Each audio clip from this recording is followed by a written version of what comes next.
Bibiliya n'imbunda ni ibintu byuzuzanye. Nazagira umuntu wicara ngo yumve ko Bibiliya yonyine ihagije, ntabwo bishoboka.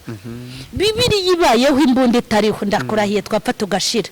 Kimwe nuko imbunda ibayeho Bibiliya idahari, nta kintu byaba bimaze. Nuko kudatanga amafaranga y'ibishingwa bagira ngo hari abahungu be n'abakobwa bafite bazajya bamutwarira imyanda. Ahantu ibishingwe biba byaturutse, agomba guturuka n'ay'ibishingwe. Idosiye polisi ibitse, nubwo ntazi aho babika, bakaba nta n'ibyo bambwiye. Nge nkurikije ibyo mbona mu madosiye polisi ibitsemo ay'abakristo benshi b'abanyamanyanga.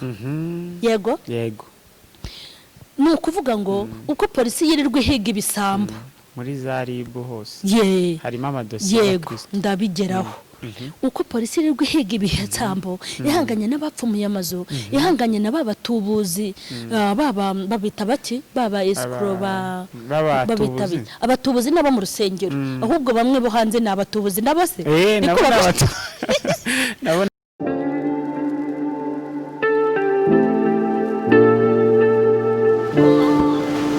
Yesu ashimwe. Nitwa Mukeshimana Emerita, zwi ku izina rya Mama Sharirene. Ndabaha ikaze kuri YouTube channel yanjye, aho tugiye kujya dukurikiranira ijambo ry'Imana n'ubuhamya bw'abantu bagiye batandukanye, n'impuguro zigenewe ibyiciro bitandukanye, ndetse n'ibindi bifasha ubugingo. Mukunzi wa Mama Sharirene Official, tuguhaye ikaze kandi amahoro y'Imana akomeze kubana nawe aho uri hirya no hino hatandukanye, abari mu gihugu cyacu mu ntara zitandukanye. Twizere ko muguwe neza cyane kandi mumeze neza cyane. Uyu munsi rero turi hano muri Baoba n'ubundi, aho turi mu kiganiro tugiye kubanamo namwe. Aho uri twakubwira tuti ukurikire neza, kandi turifuza ko umwuka w'Imana abana nawe akaguhishurira icyo umwuka avugana n'amatorero muri iyi minsi. Mama Sharirene, tuguhaye ikaze. Murakoze cyane, Imana ibahe umugisha. Makuru y'iminsi turaho mwaka mushya muhire kuri twese. Hanyuma rero uyu munsi ndifuza ko tuganira ku mutwe w'amagambo uvuga ngo uruhare rw'abakristo mu gihugu, cyangwa se uruhare rw'abakristo mu iterambere ry'igihugu. Iyo urebye mu by'ukuri ubona ko 92% by'abakristo by'abanyarwanda ari abakristo iyo tugiye mu byerekeranye n'imyizerere. Abandi bakaza ari amadini gakondo, abandi bakaza ari abayisilamu, ariko babandi bemera Yesu Kristo cyangwa se Yesu Kristo ni benshi cyane, na abakristo muri rusange. Bisobanuye ko igihugu tutakagombye kuba dufite ibibazo bimwe na bimwe biterwa n'abene gihugu imbere, nk'ubujura, ubusambanyi, uburaya n'ibindi bintu byinshi bigiye bitandukanye, ariko ubona ko birushaho kwiyongera. Umuntu akibaza ati se uruhare rw'abakristo mu iterambere ry'igihugu mu nzego zose ni uruhe? Okay, urakoze cyane kumbaza iki kibazo.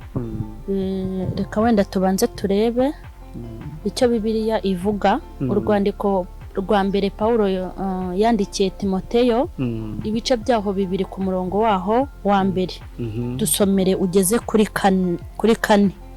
Umutwe w'amagambo uravuga ngo ibyo gusabira abantu bose, irya mbere ya bose ndaguhugurira kwingingira abantu bose no kubasengera no kubasabira no kubashimira, ariko cyane cyane abami n'abatware bose, kugira ngo duhore mu mahoro tutabona ibyago, twubaha Imana kandi twitonda rwose.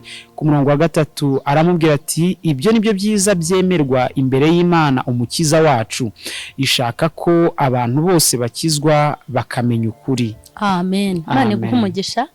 Umbajije ikibazo cyiza, nagiye mbivugaho mu buryo bwishi butandukanye. Urambajije ngo uruhare rw'abakristo mu iterambere ry'igihugu, cyangwa se uruhare rw'abakristo mu gihugu. Bagomba kugira, ahubwo ni nabo bagomba kugira uruhare rwa mbere. Ariko hari ikintu nabonye, njya mbwira abantu ko iyo umuntu ari umukristo, icyambere nuko aba ari umuntu usobanutse. Hari abantu bazi ko abakristo ari abantu basobamye, ariko abakristo ni abantu basobanutse, kuko na Kristo wacu waduhamagaye arasobanutse. Ahubwo ugasanga abakristo bamwe bagira imyumvire, bakumva ko hagati y'itorero n'igihugu harimo urukuta runini, kandi burya igihugu n'itorero, none se habamo urukuta gute? Itorero se ntiriri mu gihugu? Itorero riri mu gihugu gihugu, amasezerano Imana iri kuduha ari mu gihugu, abo yabwiye kwiga bazigira mu gihugu, abo yabwiye ngo izakiza uburwayi ni mu gihugu. Bishatse kuvuga ngo igihugu gifashe runini. Ntabwo ushobora kuba umuntu w'umunyetorero gusa ngo wumve yuko uzagira icyo ugeraho. Bishatse kuvuga ngo kandi burya ni Imana hari ibintu byinshi ikora isohoza umugambi wayo kuri twebwe inyuze mu gihugu. Rero abakristo bafite iterambere, bafite uruhare runini mu kubaka igihugu. Ndashaka kubwira abantu bankurikiranye b'abakristo ntibakaba abantu baterera iyo ngo bumve ko iby'igihugu ntacyo bitubwiye, iby'igihugu ntibitureba. Ngewe njye mbwira abantu ngo hari ukuntu abakristo bagira umusanzu wo kubaka itorero. Ni ukuri burya Imana ibahaye n'umugisha bagira n'umusanzu wo kubaka igihugu. Yego kuko uko igihugu kigenda gitera imbere ni inyungu ku mukristo, kandi igihugu ko cyasubira inyuma ni igihombo kuri twebwe. Nk'ubu njya mbabwira ngo impamvu tuba duhagaze gutya kuri kamera, hari ibintu byinshi igihugu kiba cyakoze. Mbibutse ko nta torero na rimwe rifite umutwe wo kurwana, nta torero rifite umutwe ucunze umutekano, nta torero nari numva rifite umutwe wa gisirikare ushinzwe kurinda abanyetorero, sibyo? Babarinda mu buryo bw'umwuka ariko igihugu kikarinda mu buryo bw'umubiri. Kandi njye nabwiye abantu nigisha ku musirikare ko ikintu bita Bibiliya n'imbunda. Bibiliya n'imbunda ni ibintu byuzuzanya. Nazagira umuntu wicara ngo yumve ko Bibiliya yonyine ihagije, ntabwo bishoboka. Bibiliya ibayeho imbunda itariho ndakurahiye twapfa tugashira. Kimwe nuko imbunda ibayeho Bibiliya idahari nta kintu byaba bimaze. Niyo mpamvu umuntu niyumva ari umukristo agomba no kugirira umumaro igihugu. Ahubwo imimaro yacu ntago ari imwe. Nimba mama Sharirene ntateze kuba umusirikare ngo mfate imbunda njye kurwanirira abanyarwanda, nanjye hari ubundi buryo.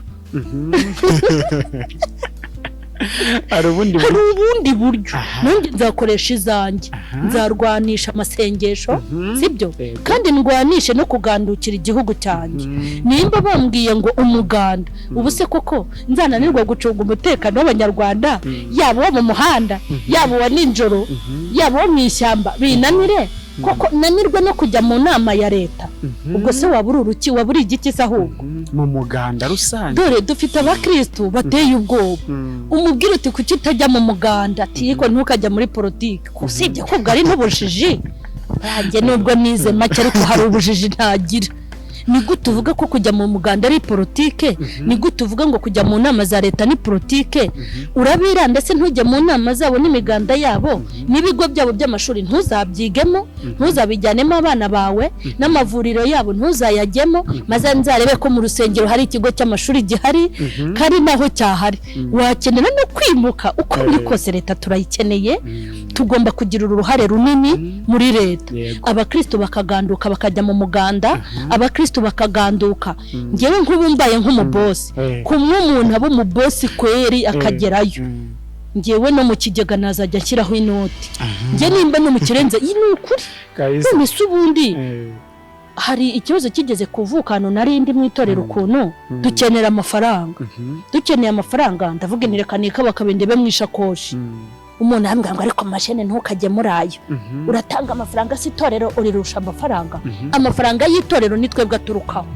Ubwo rero nk'uko mvuze mfite n'ubushobozi wenda nashyira mu kigega, avuga bati urajya gufasha igihugu se ukirusha imbaraga, ariko amafaranga y'igihugu n'abagituye bayatanga, sibyo?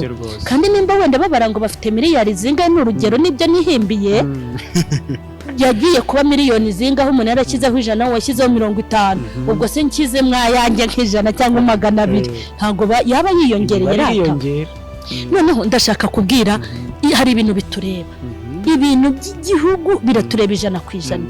Ariko abakristo dusabwa iki? Dusaba ijambo, hano byose birimo. Kandi nuko ari twifashishije hari andi magambo y'Imana avuga n'ukuntu nta buyobozi budashyirwaho n'Imana.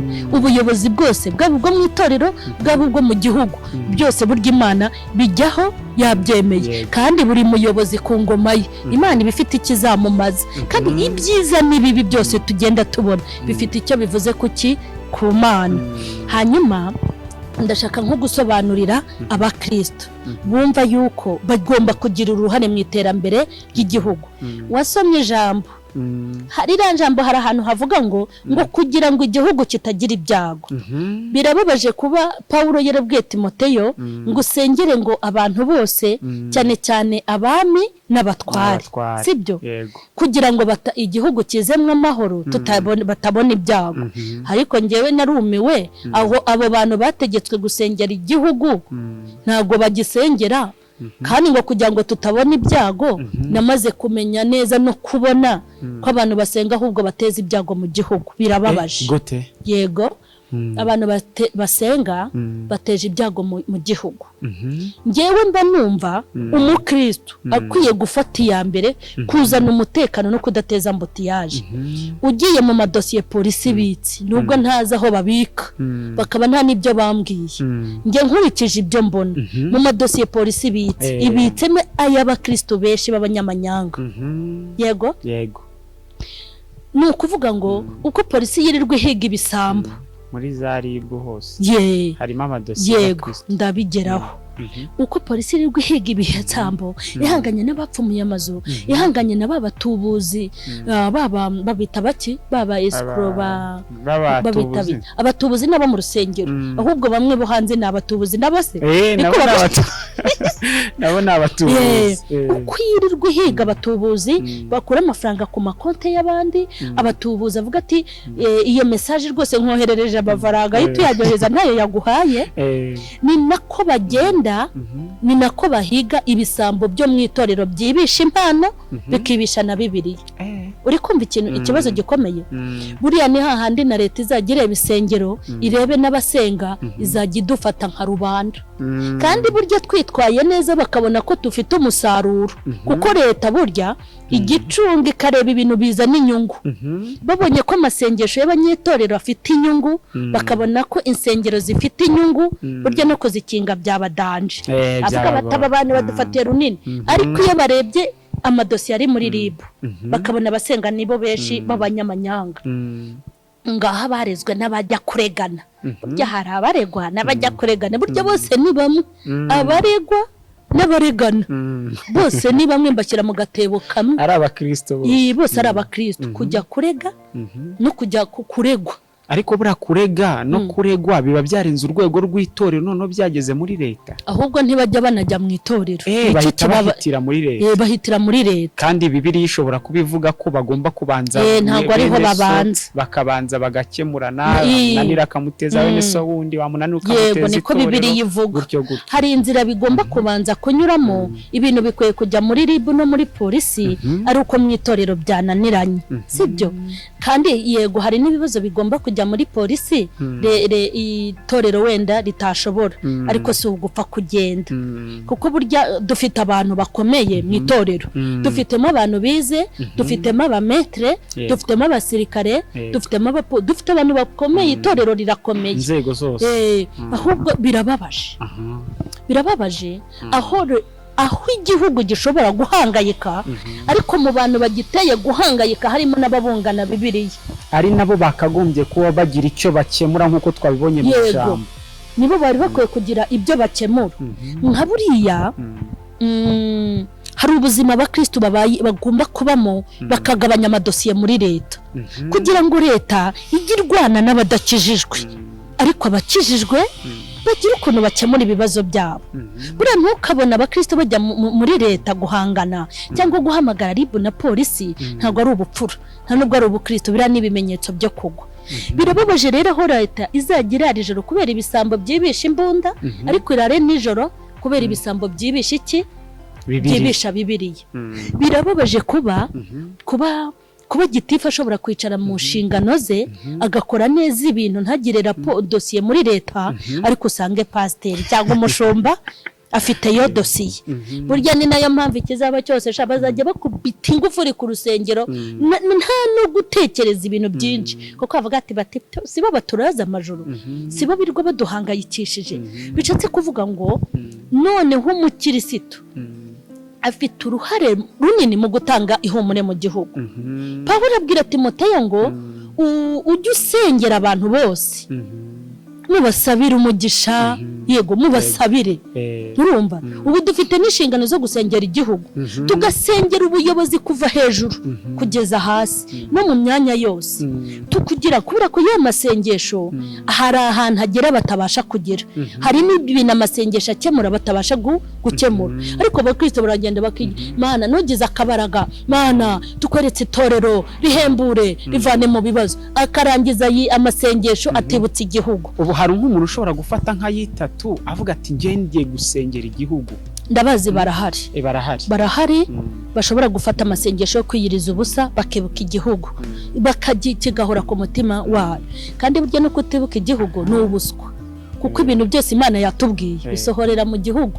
Erega naho washaka kujya muri Amerika ntago wajyayo igihugu kitakwemereye naho washaka kujya gutera imbere n'ahandi hamwe Imana yavuze bihera hano iwacu ko igihugu kigufasha mu gusohoza amasezerano Imana ibaye 100%. Ahubwo ndibaza kuko abo turi kuvuga ngo ni abakristo leta ibitaba abaturage n'abaturage umwe wabivuze avuze ngo umukozi w'Imana wabivuze ngo abo twita abakristo leta nayo ibita abaturage nuko abaturage twitwa abakristo mu bitabo by'amatorero yacu tubatubarizwamo ariko nubundi wa mugani koko ni abaturage ba leta. Ese wo ubona hari uruhare aya matorero cyangwa amadini yacu agira mu gushishikariza abakristo no kwiyumvamo wa mumaro bafitiye igihugu?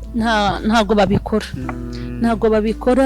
n'ababikora ni gake uzababikora abo nabonye babikora ngibundi mvuga ibintu mpagazeho nejo nzasubiramo anabagerageza kubikora baba ni bagashaka buhake baba ari guca ishuro kuri leta akabikora bitamuvuyemo kandi bishatse kuvuga ngo uwo muntu ukora ibyo kugira ngo yereke leta abakwiye no kubikora itamureba naho batabibona kuko bagomba kubimenya bakabikora kugira ngo ya myanya yabo batayihagurukaho bakabikora kugira ngo insengero zabo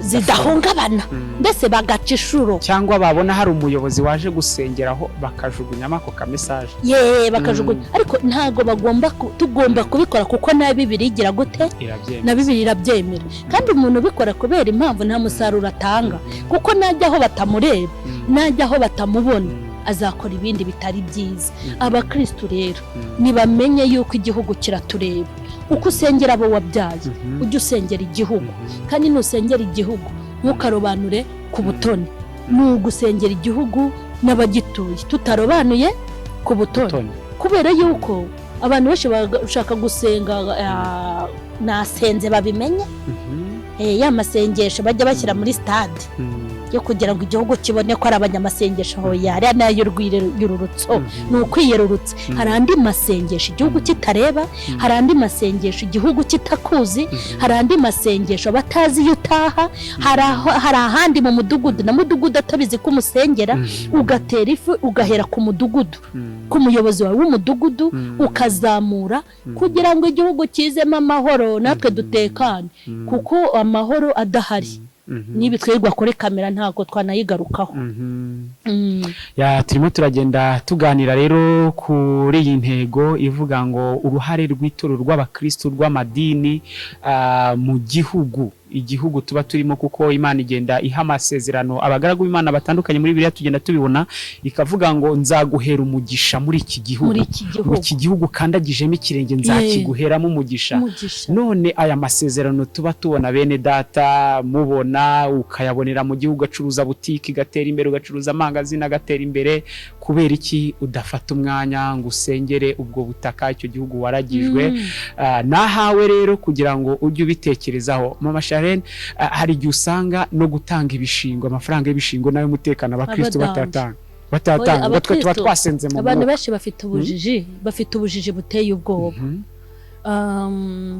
Ubundi ushobora wenda urugero amafaranga y'ibishingo si ubundi ku umuntu ko kudatanga amafaranga y'ibishingo bagira ngo hari abahungu be n'abakobwa bafite bazajya bamutwarira imyanda ahantu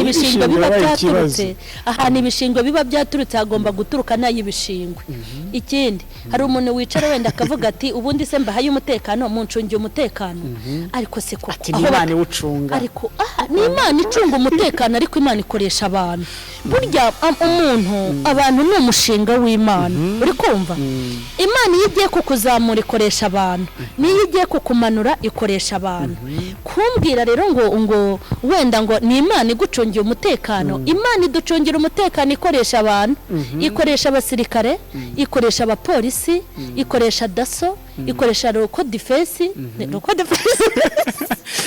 ntabwo zikibaho barya habaho ikitera gutabara sibyo hanyuma umuntu umbwira ngo Imana imucungira umutekano Imana igucungira umutekano igira bikoresheje sibyo yes mama Shahayani turimo turagenda tuganira kuri iki kintu cyerekeranye n'uruhare rw'umukristo cyangwa se rw'abakristo muri rusange mu iterambere ry'igihugu hari nabo usanga badatanga amafaranga y'umutekano ugasanga ntibatanga amafaranga y'ibishingwe tudetaye nk'utunguko dutoya akavuga bati Imana iducungira umutekano ibishingwe ho sinzi uko babyitwaramo ariko uzasanga ingo nyinshi z'abakristo nganiye na bano bantu bacunga umutekano cyangwa se babandi batwara imyanda mu ngo kugira batari kusura muntu ko tuzi ko ari umurokore kujya akunda kutugora kubyibishingwe kwikira ibishingwe oya reka nkubwire umuntu uvuga yuko byonyine ariko ni n'ubujiji ese ubwo nimba umuntu atinyuka kwanga gutanga amafaranga y'ibishingwe kandi babitwaye icyo gihe nta nubwo ari umukristo kuko sipe nuko dutanga ari amafaranga y'ibishingwe bana bijyanye hari n'andi mafaranga tuba dukwiye gutanga ari uko no mu rusengero twitanga sibyo twitanga tukagura ibyuma twitanga tukagura intebe twitanga tukagura inifomu twitanze kuki se mu mudugudu tutakitanga tukagurira mituweli abatazifite babakene gusa gukorera Imana ngo icyo gitekerezo kikazanwa n'umukristo ku muganda kuki umukristo atakitanga ngo mituweli z'abantu mu mudugudu we cyangwa mu kagari ke badafite mituweli bababaye baba bahari ngo twitange nk'uko abakristo bubaka itorero ni nako abanyarwanda bubaka igihugu tugomba kubaka igihugu kandi turi abakristo ariko b'abanyarwanda uri kumva hanyuma rero kuvuga ngo umutekano umuntu uvuga ngo Imana imucungiye umutekano iriya kipe y'abasirikare n'abapolisi n'abandi bashinzwe umutekano ni ikipe yashyizweho n'Imana ariko ikoresheje abayobozi icyo nacyo bakimenye kandi nubwo iki gihugu ari igihugu cy'u Rwanda ni igihugu cy'u Rwanda ariko cy'Imana kuko Imana ifite mu biganza ibihugu byose rero ukisi udatanga ay'umutekano ni ubujiji ni nka babandi batagura mituweli ni nka babandi barwara ntibajya kwivuza urumva umuntu akarwara ngo Imana izamukiza ubwo ni ubuswa nimba kuko wiringiye Imana nimba urwaye feri ya mbere jya kwa muganga nimba iyo ndwara muganga yishoboye akuvure natagushobora ubariho ugira gute ushyira Imana uzarwara malaria kandi kwaritemu nizo harye zisigaye zivura kwaritemu zihari hanyuma ugende wirirwa urushya ngo wirirwa usenga wajya abaganga bakakuvura uzi ko Imana ibibona nk'ubuswa hanyuma si Imana yo yabishyireho iki hakavamo ubuginga bumeze gute bwo kugenda indwara zigakura muri bo zikavamo kanseri ngo bizeye Imana ntabwo Imana ikorana n'injiji Imana ikorana n'abanyabwenge kuko nayo ni inyabwenge ngewe uramutse hari umuntu uhanuzi wigeze aza rimwe mfite umwana wanjye yarwaye arambwira ngo Imana yambwiye ngo rega ntuzirirwe ujya kwa muganga kuko buriya burwayi n'Imana izamukiza ngewe nagiye guhinyuza ariko nagiye guhinyuza ndavuga ni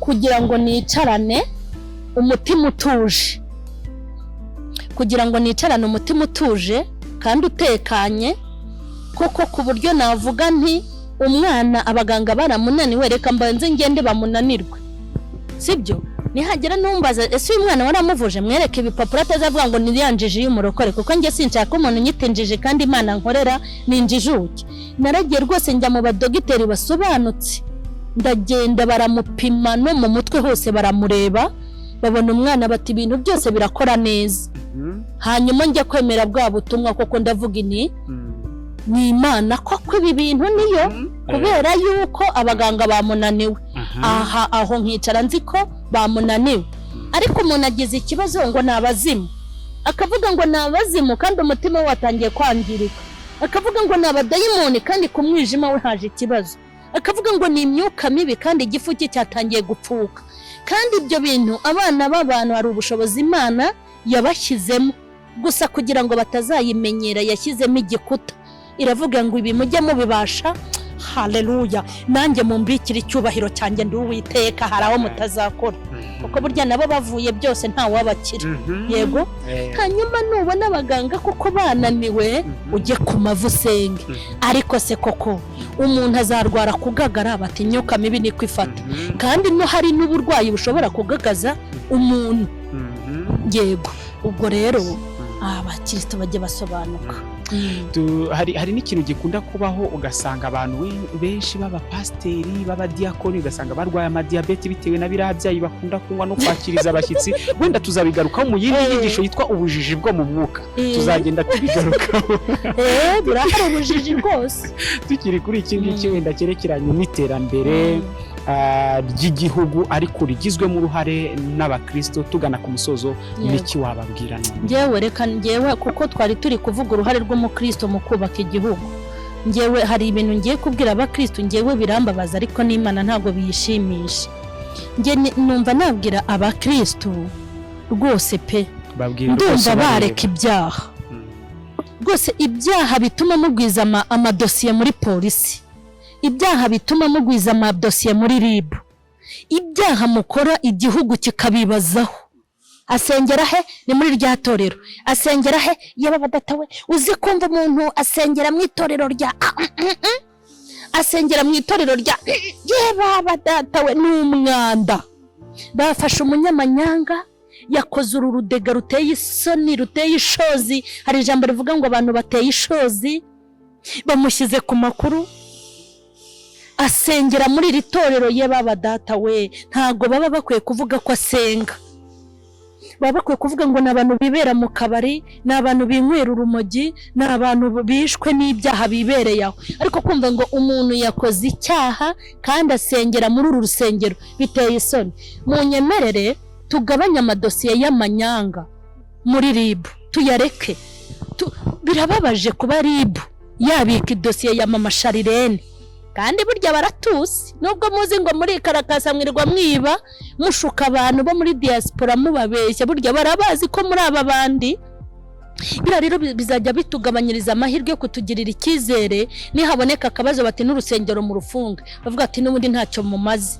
Nagira inama abakristo, nimuze twige gukora neza kugira ngo twubake igihugu ho kugira ngo tugisenye. Nitwubaka itorero, tukubaka igihugu, tuzaba turi abantu bagenda bemye, nta kintu umutima ugira gute uturega. Ariko nidukomeza gutukisha izina ry'Imana, tukaba abanyamanyanga, hari abantu tuba tugenda dufunga n'Imana yacu, bakavuga bati iyo Mana bondi birirwa bavuga ibamariye iki? Imana itababuza gukora amanyanga imaze iki? Ndumva amadosiye uyu mwaka tugiye kwinjiramo, ndumva twareka amadosiye y'amanyanga, kuko hari dosiye y'amanyanga, hakaba n'indi dosiye umukristo ashobora kujyana muri RIB. Birashoboka kubwe zinzovuze ngo kubwinda yawe yakunaniye ujye unywa gake k'uburwayi. Hari umuntu ubaho nyine akagira kamera itamworoheye, yagira akabaza ati ndaruhukirayo. Ariko njye mba numva babanza no kujya mu itorero, kuko itorero naryo rifite imbaraga, kandi itorero rikunda kugenda no ku murongo wa leta.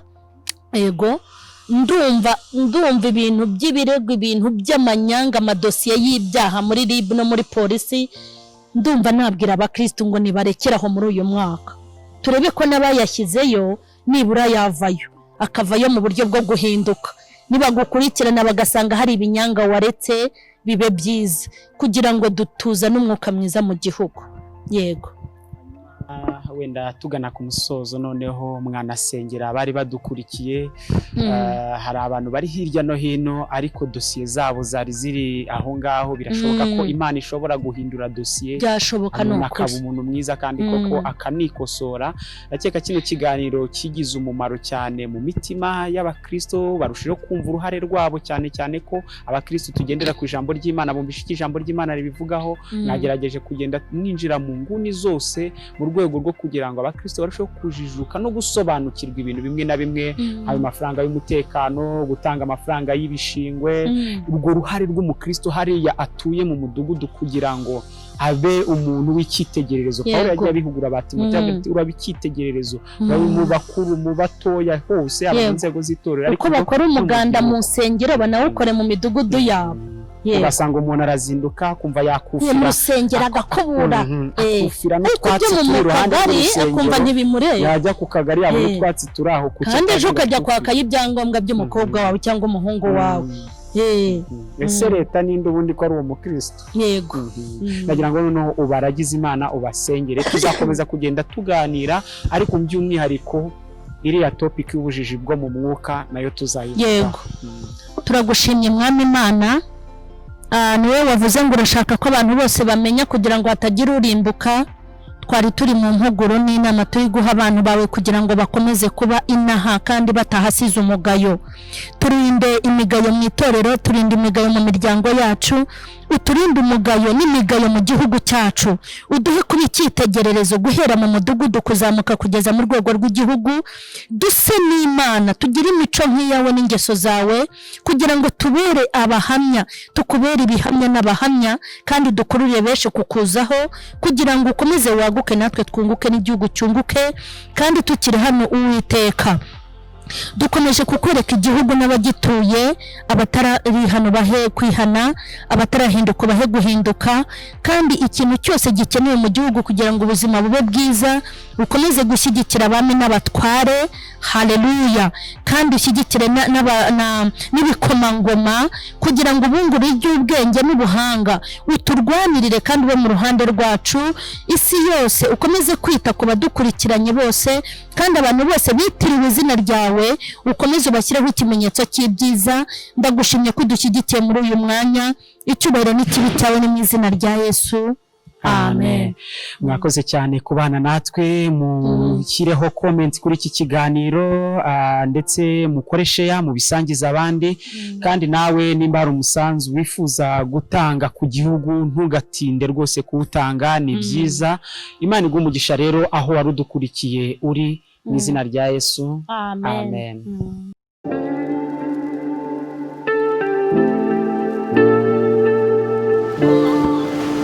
Yesu ashimwe. Nitwa Mukeshimana Emerita, zwi ku izina rya Mama Sharirene.